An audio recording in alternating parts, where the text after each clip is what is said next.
오늘 성탄주일에 큰 기쁨의 좋은 소식이라는 제목으로 말씀을 드리겠습니다. 오 베들레헴 작은 골, 너 잠들었느냐? 별들만 높이 빛나고 잠잠히 있으니 저 놀라운 빛, 지금 캄캄한 이 밤에 온 하늘 두루 비춘 줄 너 어찌 모르나? 찬송가 120장 오 베들레헴 작은 골 1절 가사입니다. 이 가사를 영어로 이렇게 쭉 보는 가운데 제 마음에 이렇게 와 닿은 부분이 있습니다. 제일 마지막 부분에 보면 온 하늘 두루 비춘 줄 너 어찌 모르나 이렇게 돼 있는데, 본래 영어 가사는 이렇게 써 있습니다.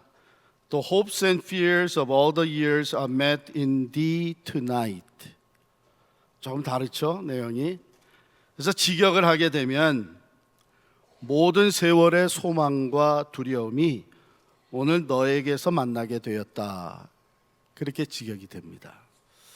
너라고 하는 것은 베들레헴을 말하는 것이죠. 그러니까 긴 세월 동안의 그 두려움과 소망이 그날 밤 베들레헴에서 만나게 되었다는 뜻입니다. 왜 그렇습니까? 그 밤에 예수 그리스도께서 베들레헴에 탄생하셨기 때문이죠. 그러면 어떻게 해서 우리들의 소망과 두려움이 예수 그리스도의 오심과 함께 만나게 되었다는 말인가? 본래 이 노래의 가사는요, 1868년에 필라델피아에 있는 The Church of the Holy Trinity라고 하는 영국 성공회 교회의 사제였던 필립스 브룩스라고 하는 분이 작사한 것입니다. 1865년에 그가 성지순례를 갔었습니다. 베들레헴에 방문했을 때에 그 받은 감동이 커서 이 가사를 썼던 것이죠.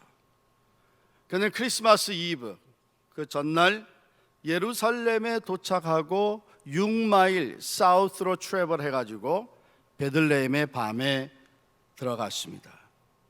근데 그때 그 마을의 고요함과 캄캄함에 큰 감명을 받았던 것입니다. 그래서 이 가사를 적었는데요, 저 놀라운 빛, 지금 캄캄한 이 밤에. 그리고 그는 예수 안에서 어떻게 두려움과 소망이 만나고 있었는지를 깊이 묵상하게 되었고, 이 가사를 적어 내려갔습니다. 여러분, 소망과 두려움은 우리 인간들이 가지게 되는 가장 일반적인 감정이라고 볼 수 있습니다. 바로 그 둘이 그날 밤에 예수 그리스도 안에 머물고 있었다는 것이죠. 모든 세대가 소망과 두려움을 경험하는데 오늘날에도 크리스마스를 맞이하는 우리들에게 두려움과 소망이 같이 있지 않는가 생각하게 되죠. 누가복음과 마태복음에 기록된 크리스마스 이야기를 보게 되면 이게 같은 사건, 예수님의 탄생을 다루고 있는데 퍼스펙티브가 좀 다릅니다. 누가복음은 소망을 얘기하고 있어요. 한밤중에 들에서 양을 치던 목자들에게 하나님의 영광이 비추어집니다. 이게 무슨 일인가 무서워하던 그들에게 천사의 메시지가 전해집니다. 무서워하지 마라. 보라, 내가 온 백성에게 미칠 큰 기쁨의 좋은 소식을 너에게 전하노라. 오늘 다윗의 동네에 너희를 위하여 구주가 나셨으니 곧 그리스도 주시니라. 큰 기쁨의 좋은 소식이 선포됩니다. 그런데 마태복음에는요, 사람들의 두려움으로 인한 어두움을 묘사하고 있습니다. 헤롯 대왕이 동방에서 온 박사들을 통해서 유대인의 왕이 태어났다고 하는 메시지 소식을 접하게 돼요. 두려움에 쌓이게 된 헤롯은 그 베들레헴과 그 모든 지경 안에 있는 산의 아이들을 2살부터 그 아래로 다 죽이라고 명합니다. 마태는요, 오래전 선지자 예레미야가 예언했던 말씀을 그대로 인용을 해서 그 당시의 공포를 묘사하고 있죠. 라마에서 슬퍼하며 크게 통곡하는 소리가 들리니 라헬이 그 자식을 위하여 애곡하는 것이라. 그가 자식이 없으므로 위로받기를 거절하였도다. 마태복음은 이 예레미야에서의 말씀을 인용함으로써 선지자가 예언했던 것이 현실화된 것을 보여주고 있습니다. 그런데 마태는 그것만 기록하는 것이 아니고 그러한 상황 가운데 더 위대한 일이 펼쳐지고 있는 것을 이미 요셉을 통해서 보여주고 있습니다. 그것이 소망이죠. 마태복음 1장 20절에 보면 이미 천사가 요셉에게 지시한 내용인데요, 내 아내 마리아 데려오기를 무서워하지 마라. 그에게 잉태된 자는 성령으로 된 것이라. 여러분, 그러므로 크리스마스에 일어난 일은 우리들의 모든 두려움을 뛰어넘는 사건이었습니다. 성령께서 역사하고 계셨던 것입니다. 여러분, 성령께서 역사하실 때는 놀라운 일이 펼쳐지지 않습니까? 예수님이 승천하신 후에 마가의 다락방에 모여있던 예수님의 제자들은 두려움에 쌓여 있었습니다. 왜? 예수님이 부활하셨다고 하는 사건을 놓고 예수를 십자가에 못 박았던 사람들은 그게 부활이 아니고 예수의 제자들이 시체를 훔쳐간 것이다, 이 헛소문을 퍼뜨리면서 그 다음에는 예수의 제자들을 잡아 죽이기 위해 살기등등해 있었습니다. 그러한 가운데 오순절이 다가오고 예수의 제자들은 마가의 다락방에 그 두려운 상황인 예루살렘을 떠나지 아니하고 마가의 다락방에 모여 저녁 기도에 힘쓸 때에 불의 혀같이 갈라지는 것이 나타나고 그것이 또한 바람 같은 소리를 동반하면서 성령 강림의 놀라운 역사가 시작이 되었습니다. 바로 이 오순절 성령 강림을 통해서 제자들에게는 새 생명력이 주어졌던 것이죠. 초대교회가 탄생했습니다. 예루살렘과 온 유대와 사마리아와 땅끝을 향해서 구원과 생명의 복음, 십자가와 부활의 말씀이 선포되어지기 시작을 했습니다. 그 모든 두려움을 뛰어넘어 이 생명의 복음이 제자들을 통해서 전파되기 시작한 것입니다. 이는 힘으로도 되지 아니하고 능으로도 되지 아니하나 오직 하나님의 성령으로 된다고 말씀하신 것처럼 예수 그리스도를 통해서 우리에게 주어지는 소망은 우리를 감싸고 있는 모든 두려움을 능히 뛰어넘게 하는 생명 있는 소망이요 산 소망인 줄을 믿습니다. 사랑하는 성도 여러분, 오늘 우리들의 삶이, 우리가 살아가는 이 세상이 아무리 어둡고 위태로워 보여도, 아무리 두렵고 실망된다고 하여도, 또 어두움이 우리의 삶의 깊은 곳까지 침투해 들어오는 것 같이 여겨진다고 해도 예수 그리스도의 영이 우리와 함께 하시면 그 두려움 너머로 우리는 소망이 주어지는 것을 볼 수 있습니다. 우리의 삶에 찾아오시는 임마누엘 하나님 예수 그리스도를 의지하고 기도하며 나아갈 때에 모든 두려움을 극복하고 소망 가운데 살아갈 수 있게 되는 것입니다. 소망 없이 두려움에 쌓인 세상에 예수님은 탄생하셨습니다. 당시 유대인들은 로마 제국의 그 무자비한 억압 아래 허덕이며 살고 있었습니다. 정치적으로 종교적으로 중상모략과 음모가 가득한 어두운 상황이었습니다. 자신들의 권력과 지위를 얻고 유지하는데 조금이라도 방해가 되는 사람들은 가차없이 죽여서 길에 내팽개치는 참으로 어두움의 시대였습니다. 사람들은 희망을 잃어버렸습니다. 종교가 실패했고 반란도 실패했습니다. 정치도 경제도 더 이상 희망을 주지 못했습니다. 어쩌면 오늘 우리가 살아가고 있는 현실과도 비슷하지 않는가 생각하게 됩니다. 매일같이 우리에게는 테러의 두려움이 있습니다. 경제적 어려움과 이미 경제적 파산에 시달리는 사람들이 우리 주변에 적지 않게 많습니다. 그리고 이 사회가, 이 사회 문화와 교육, 정치와 경제 정책들이 점점 더 하나님을 멀리하고 있습니다.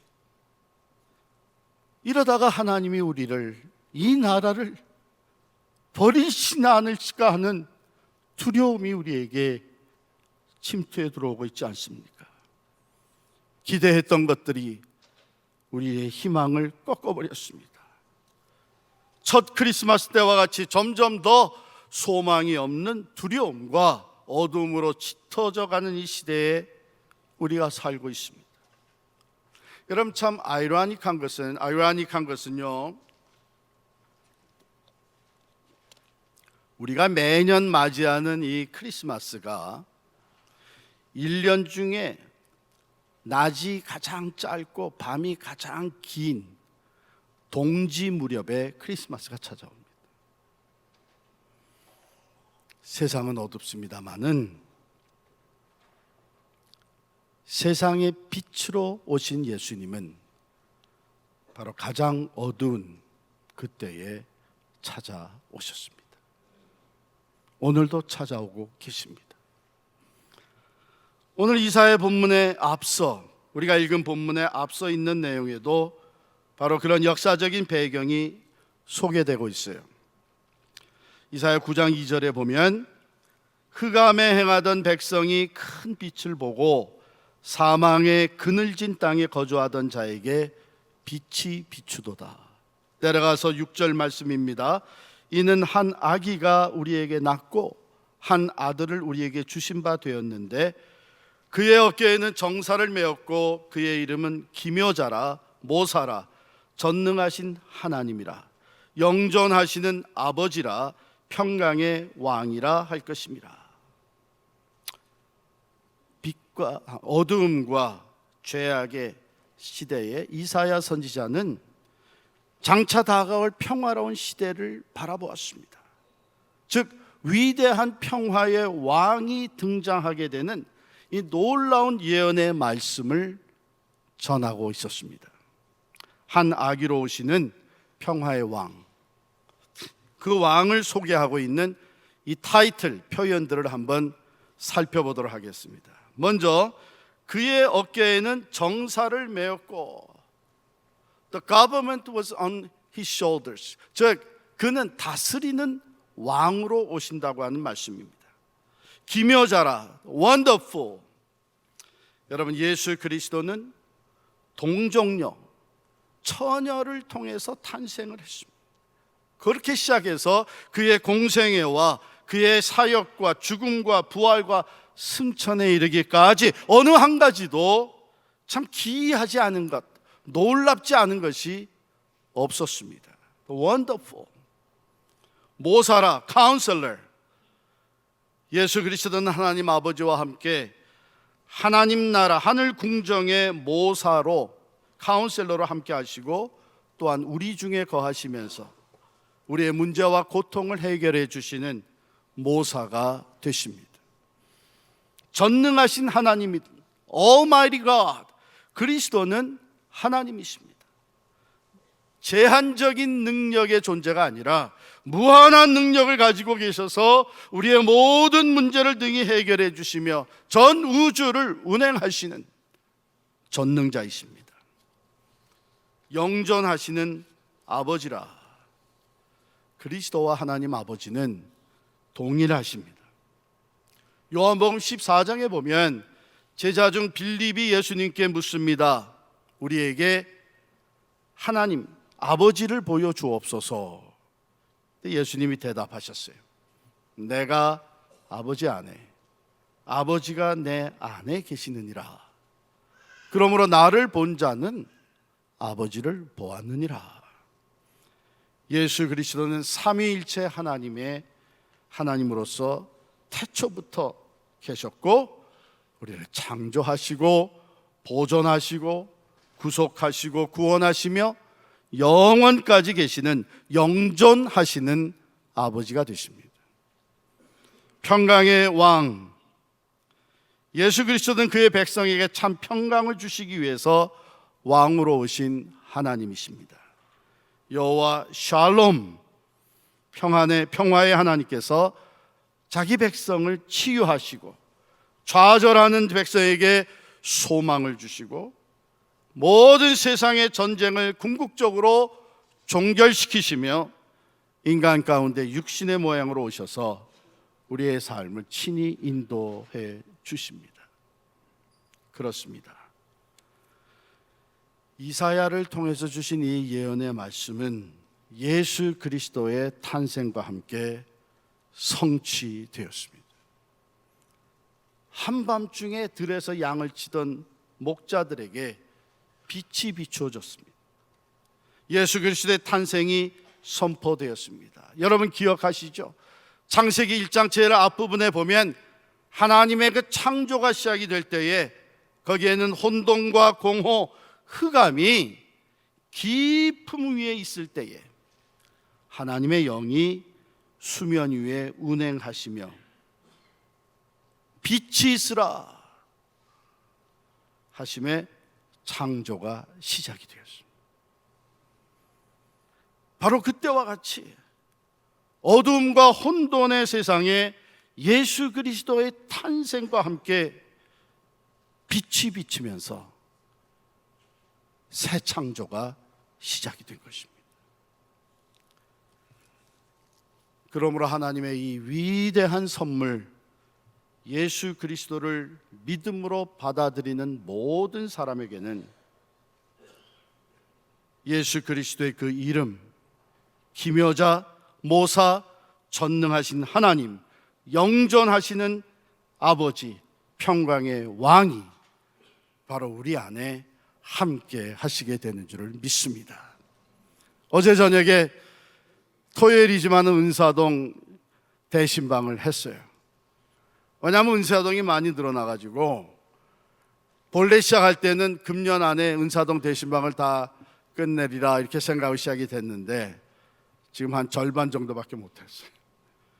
그래서 토요일도 주일도 이제 은사동 신방을 계속하고 있는데 어제 저녁에는 램지에 있는 늘 기쁜 은사동에 가서 우리 자녀들과 다 함께 예배를 드리고 각 가정을 위해서 기도를 했습니다. 그 동산지기가 주진원 집사님이세요. 기도를 다 마치고 식사를 시작하기 전에 그 주 집사님의 와이프 우리 주선민 집사가 저한테 와서 목사님 죄송하지만 지금 2층 방에 우리 어머니가 계시는데 여기 내려오시기가 조금 곤란하셔서 목사님이 2층에 올라가셔서 기도를 좀 해주셨으면 좋겠습니다.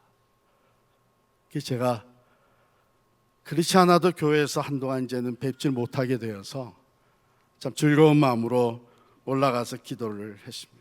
방에 들어가니까 침상에 누워 계시다가 딸이 가서 깨워서 일어나 앉으셨어요. 사실은 주무시지는 않고 기다리고 계셨던 것 같아요. 침대에 걸터 앉으셔서 반갑게 인사를 하고 제가 첫 모습에 그동안 기력이 많이 쇠하셨구나. 83세가 되셨어요. 얼마나 반가워하시는지 우리 집사님과 함께 권태임 집사님이신데 간절하게 기도를 했습니다.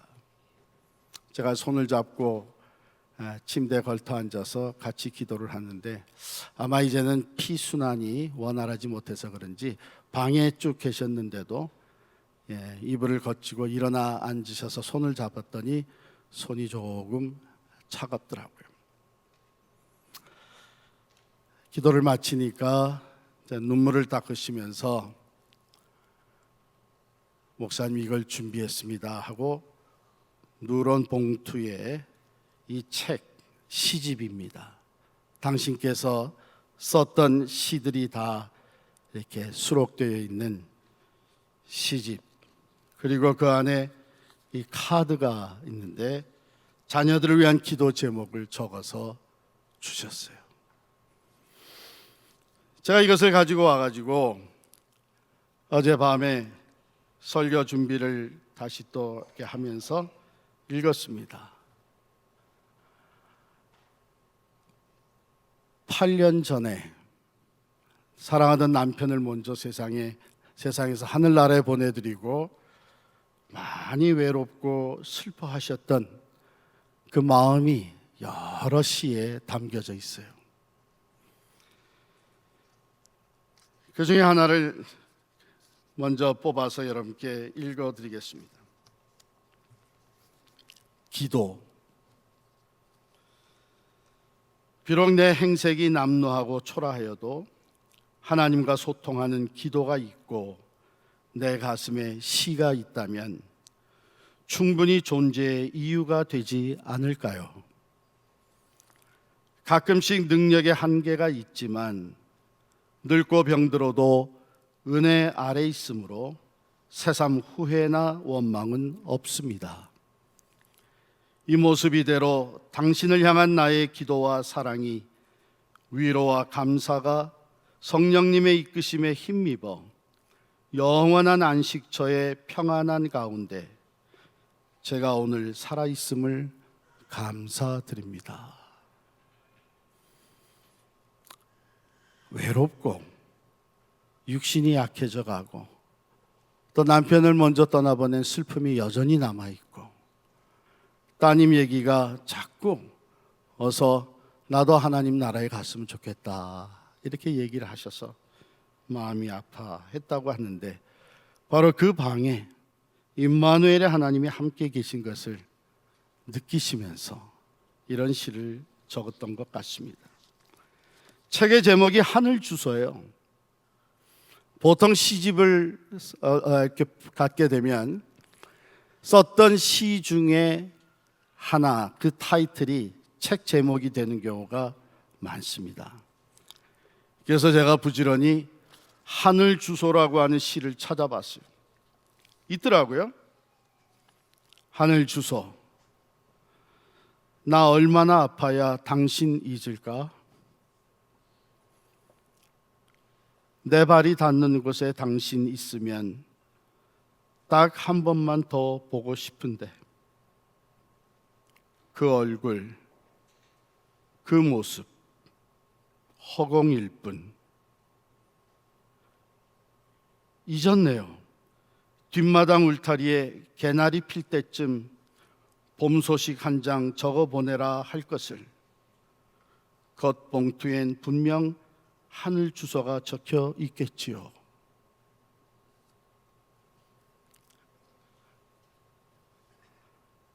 천국의 소망 가운데 그 모든 고독함과 슬픔과 또 두려움을 다 극복하고 써내려간 시라고 느껴집니다. 제가 앞부분에 머리글 마지막에 보니까 이렇게 기록을 해 놓으셨어요. 나는 지금 딸의 집에 살면서 직장일로 바쁜 사위와 딸을 위해 손자들을 봐주면서 생활하고 있습니다. 그러면서 짬짬이 시간이 나는 대로 까맣게 잊고 살았던 시 쓰기를 다시 시작했습니다. 손자들이 자라가면서 사물을 보는 신기함과 호기심 가득한 시선을 보면서 동시도 쓰게 되었습니다.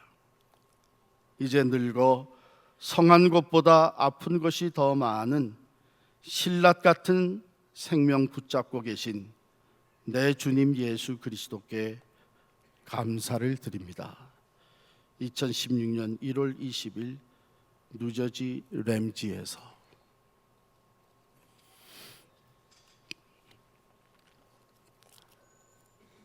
그러면서 봉투에서 누런 봉투에 담겨져 있는 헌금 봉투를 꺼내셨어요.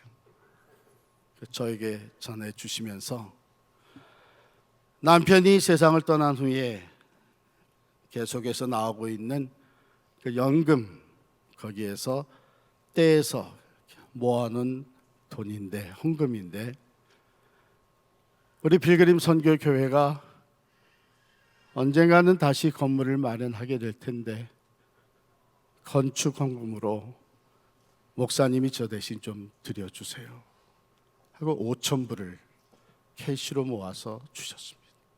제가 오늘 일부 예배 시간에 저 헌금 주머니에 넣었습니다.